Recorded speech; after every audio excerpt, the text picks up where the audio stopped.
Anytime you sit down to write a paper, you have a certain approach. Any of the following three strategies can be a format for that approach, for just about any long written endeavor, but particularly they're applicable to research papers. These may be obvious, but hopefully there's a nugget for anybody in here. First, the web diagram. It's highly oriented towards visual learners and is great for playing with the organization of your paper. Write your topic in the middle in big letters. Let's say, for example, you think the civil rights movement is actually very old and still ongoing, rather than a 1950s, 1960s thing. You would write in the middle the long civil rights movement, for example. Then, as I've illustrated here, this is a web diagram I use to plan this video. And here, take a good look, because I'll talk about what happens here, rather than flipping back and forth pages. Okay.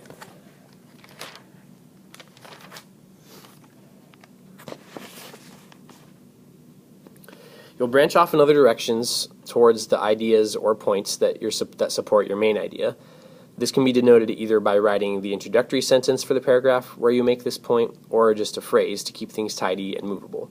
You can make little notes underneath each bubble to help you keep track of what's going into each section. You can draw arrows into bubbles to remind yourself what you're going to need in order to support those ideas, what sources you're going to need. You can number the bubbles to show what order they go in.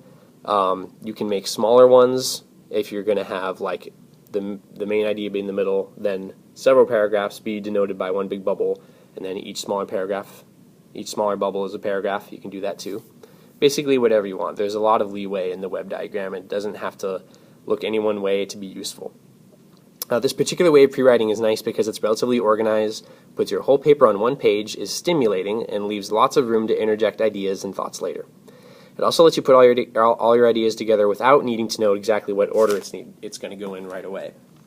It's a non-linear way of pre-writing, which is very different from the tried and true traditional outline, which is our next form of pre-writing. Most likely some of you have learned the outline in school as you had to write the 5-paragraph essay over and over, drilled into you every week for years. So many of you do know this already. For those who don't, or who are fuzzy on it, or haven't used it in a while, it looks like this. Now, you don't need to have just 5 Roman numerals, especially in a big 10-page paper like this. Let's take a look. This isn't exactly the best outline. It's not a real one. So don't emulate the language too precisely. The reason there's more underneath letter 1 here is, well, for several reasons. I'll explain. Your first paragraph always has a hook, something to get the reader attached and drawn in. When I outline, I try to come up with the exact sentence and write it either on letter A or numeral 1. So the starter, like most outlines, the words are in note format, but you're better suited to have your intro paragraph in complete sentences. Respectively, you want to put your thesis statement underneath your hook. Write a strong thesis. Make it really clear and really concise so that when you come back and read it in a week, you still understand what the heck you were thinking. Just make it clear. Multiple sentences is okay. You can have a 2-sentence long thesis as long as it's going. Basically, your thesis is a box from which all the rest of your essay is going to come out. And as you're writing, you are going to be constantly reaching back into that box to put things down. Even 2 introductory paragraphs is actually okay too, when your paper is that long. I mean, if you're reading a novel, the introduction is even a chapter long. You're probably thinking, dude, tell us how to pre-write, not to write. But if you get your intro nailed down, it anchors the rest of your ideas, which you write sequentially in this format. Usually you use this when you are fine putting your ideas in whatever order. It's kind of hard to switch them around like this, especially if you don't leave room. But if you don't leave room, then it's harder to get it all on one page. So those are some of the drawbacks. It could just get too messy in a skeleton that's not supposed to be messy. It's supposed to be tight and organized. Next part. You can indent as many times as you want and get as detailed as you like under each capital letter. Basically get to the point where you feel comfortable going ahead with your rough draft, to where you feel like if you started writing your rough draft, you could just go on and not have to come back and come up with new ideas. This kind of pre-write may take more time, especially if you go into more detail, take more time than the web diagram, that is, or it can be constricting to the flow of ideas, but it has a neat structure, and that gives you something to lean on. And as a finished pre-write, you'll likely be able to write the ensuing draft more quickly. Historically, the outline has been my go-to. However, I recently discovered another format, this is our third one, with an appeal to certain personalities. If you're a messy person, this next one's pretty good.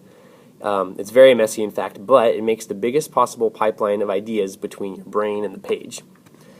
Compositional theorist Peter Elbow champions what's called the free write. Basically, all you do is sit down and write. Doesn't matter what you start with, how fast you go, grammar, structure, organization, focus, forget about all that. Just put whatever comes to your mind on the page in whatever comfortable way the ideas flow. I want to interject here and say that this works better if you know more about your subject, or if you've thought about your subject before. I mean, if you have a research paper on Prussia and you haven't read about Prussia yet, then this pre-write is kind of pointless.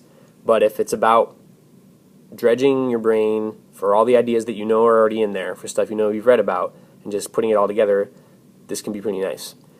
So the end result of this, of just writing, it's a stream of consciousness, is you get a big block of text.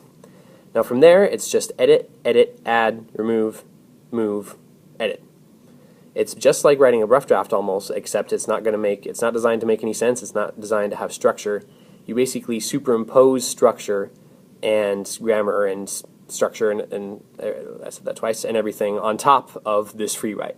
It's the same process as editing a rough draft, sort of, but there's just more to do. Now this will get pretty messy, but like I was saying, typing might be a better way to go with this, just because you can more easily move paragraphs around, delete stuff, whatever your preference. Though it's designed to be a very customizable and personal way of writing, and to give you better access again to your thoughts and just get things flowing. If you want to learn more about this kind of pre-writing, Peter Elbow puts it a lot more eloquently than I do, and it's a lot more involved, the theory part of it is, according to him. There should be a comment on the screen now with a link to an interview with Peter Elbow on YouTube. It's about 9 minutes long, pretty good stuff.